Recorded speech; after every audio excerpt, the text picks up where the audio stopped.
You get home after a long day and you're not even paying attention, but you walk through the door and you notice, wait a minute, I don't remember leaving that light on. And then you notice the back door has been kicked in. Folks, this is a realistic scenario, one I wish wasn't, but the fact remains that every 18 seconds in the United States, a home theft occurs. That's 200 per hour and approximately 4,800 per day. The reality is, as staggering as those statistics are, guys, this is something that we need to be aware of and that we need to talk about.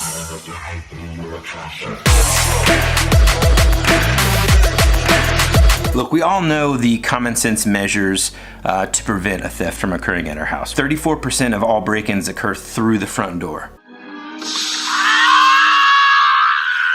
Make sure that all the doors and windows are secured, whether that is the one that leads out to the garage or what. So that's super common sense.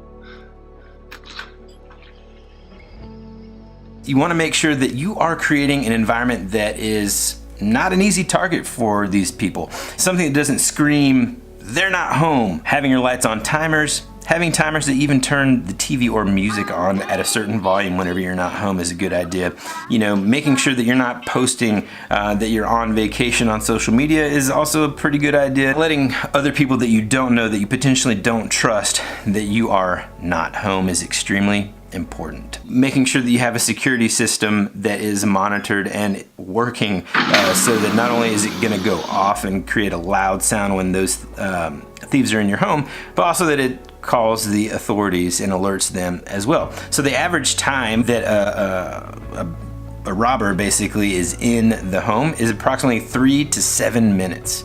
That's super fast. So if you make it difficult even for when they are in the home, the chances are less stuff is going to be lost. So for example, the first place most thieves go is the master bedroom. Why? Because that's where typically a lot of the high valued items are kept. So if you keep those things out of view, hard to find, then chances are they're not gonna find them and they're just gonna go for stuff that they can carry and get the heck out of Dodge, right? All of that being said, you can't prevent everything. You're still going to have the potential, statistically, that this could happen to you. Now, what next? Here are some ways that you can kind of prepare to help make the claims process a lot smoother. We highly recommend creating a home inventory. So nowadays we're super lucky in that most of us have a phone with a camera on it. So you can take your phone, walk around your house, take pictures of the items that you have, take a picture of the serial number. There are free apps that some of the insurance carriers don't even require you to be a policyholder of theirs that are specifically dedicated to home inventory. Walk around your house, take some pictures of the items, and then, you know, maybe email them to yourself and create an email folder that just says home inventory. That's just gonna help make the claim process that much smoother because you have documentation of your belongings. Make sure that obviously if there's a theft, safety first, don't just barge in and try to be a hero. Make sure that you call the police right away so that not only can they check the home for you and make sure that it's safe to enter, but that they can file a police report and do all of their sort of detective skills. Next, you're gonna wanna talk to your insurance agent just to make sure that what's my deductible, you know, what does the coverage look like, should I file a claim? And then if you decide to file a claim, then of course you're gonna wanna call your insurance claims department as soon as possible so that you can get that process rolling and making sure that you're following in line with what the adjuster needs, and just make sure that you're cooperating with the authorities and your insurance company during their investigation and or inspection of the loss.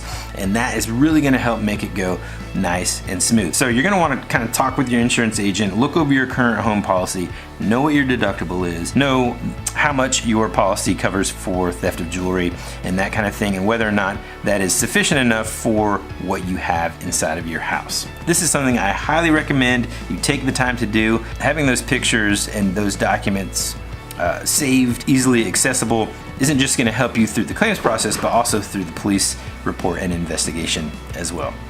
Thank you so much for watching Ask Woody Wednesday. It would mean the absolute world to me if you hit the like button and let people know that you enjoyed it. Click the share button and share this with someone in your Facebook world that might need to hear this, or at least maybe need to know that there's a place, there's a resource for them to go and ask their insurance related questions.